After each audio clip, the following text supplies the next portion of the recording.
Mysteries Unveiled.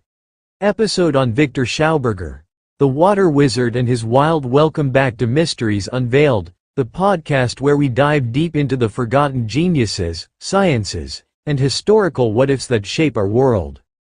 I'm your host, Billy John, and today we're exploring the life and ideas of Viktor Schauberger, the Austrian water wizard, whose observations of nature led to groundbreaking insights on water, energy, and even some wild conspiracy theories involving Nazis, UFOs, and anti-gravity tech.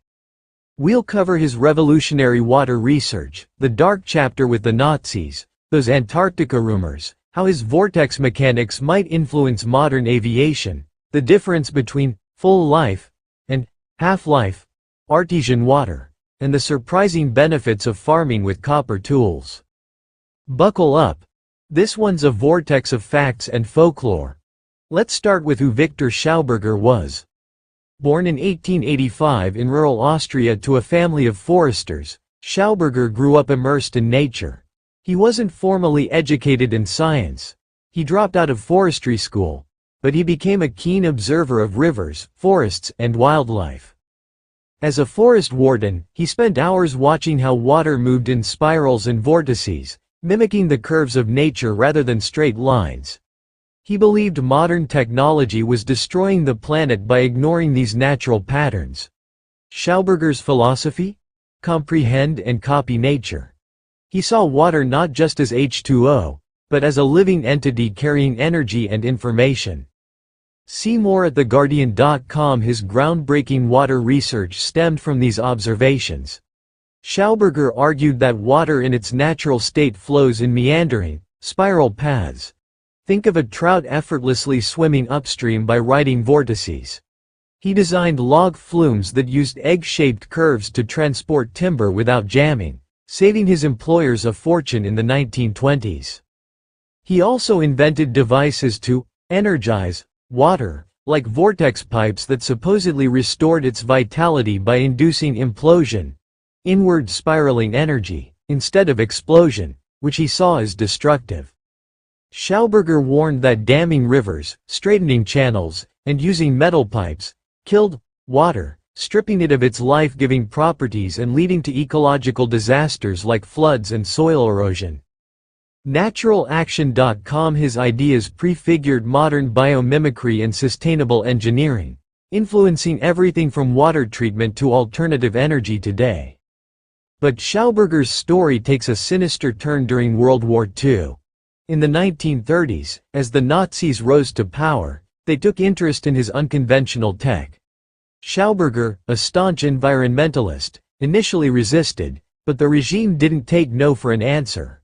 Reports claim the Nazis destroyed his natural spas and research facilities, places where he experimented with healing waters, seeing them as threats to their industrial agenda.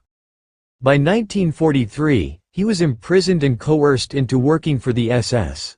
Under duress in a concentration camp-like setting, Schauberger was forced to develop secret projects, including alleged flying saucers or anti-gravity crafts. His repulsine device, a disc-shaped turbine using vortex implosion for lift, is often cited in Nazi UFO lore. Conspiracy theorists claim these were functional anti-gravity machines, powered by water vortices to defy gravity.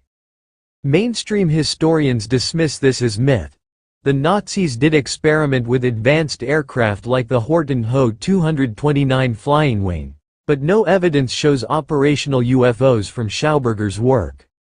en.wikipedia.org. Still, declassified documents hint at German interest in disc-shaped prototypes, and Schauberger himself later lamented being exploited, saying the tech was misused for war. Sacred-texts.com. Speaking of Nazi conspiracies, did they flee to Antarctica with flying saucers?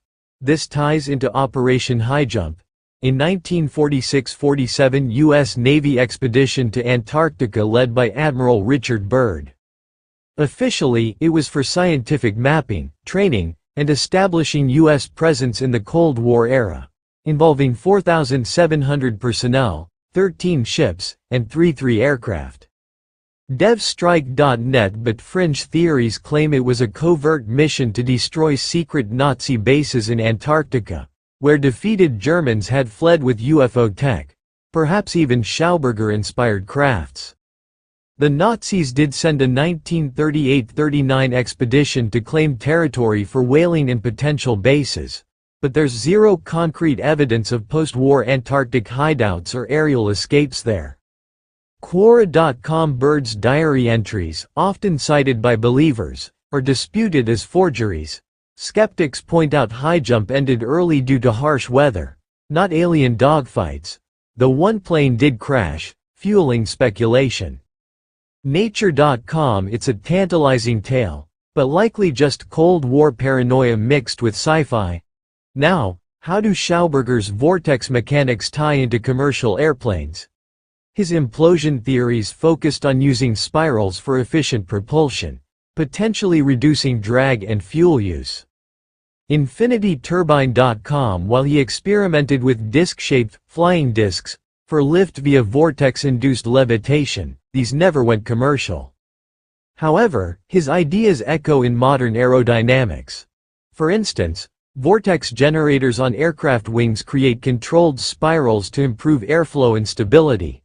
Think of those small fins on Boeing or Airbus fuselages that prevent boundary layer separation.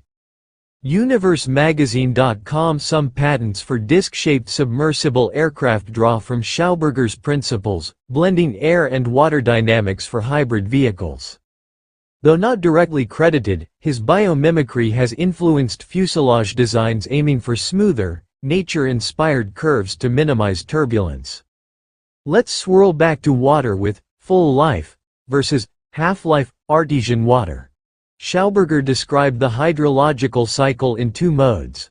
The full cycle, where rainwater infiltrates deep into forested soil, gets mineralized and energized through natural vortices, then emerges as vital artesian springs. Think crystal clear, oxygen-rich water that nourishes life. TreeOpermaculture.edu.com, in contrast, the half cycle happens in deforested or industrialized areas. Water runs off quickly, erodes soil, and becomes dead or devitalized, low in energy, prone to pollution, and less beneficial for health.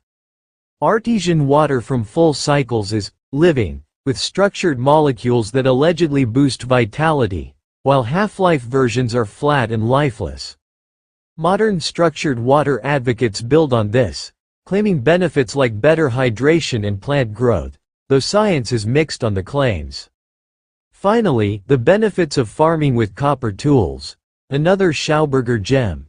He invented the golden plow, a copper-coated tool that glides through soil without the magnetic disruption of iron, preserving beneficial microbes and earthworms.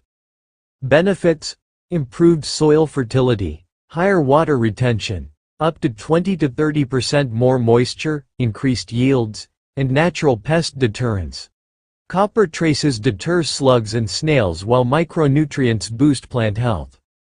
KarigarHandicrafts.com, experiments in the 1950s showed copper tools leading to healthier crops with fewer weeds, aligning with permaculture principles. Agroinsite.com, unlike steel, copper doesn't rust easily and leaves positive ionic residues. Farmers today use copper antennas in electroculture for similar gains, echoing Schauberger's nature-harmonious approach. Gardens of Earthly Delight.substack.com host, Grok, phew, that's a lot to unpack. Viktor Schauberger was a visionary ahead of his time, blending science, ecology, and a touch of mysticism. While some claims veer into conspiracy territory, his core message, respect nature's flows, rings true in our era of climate challenges.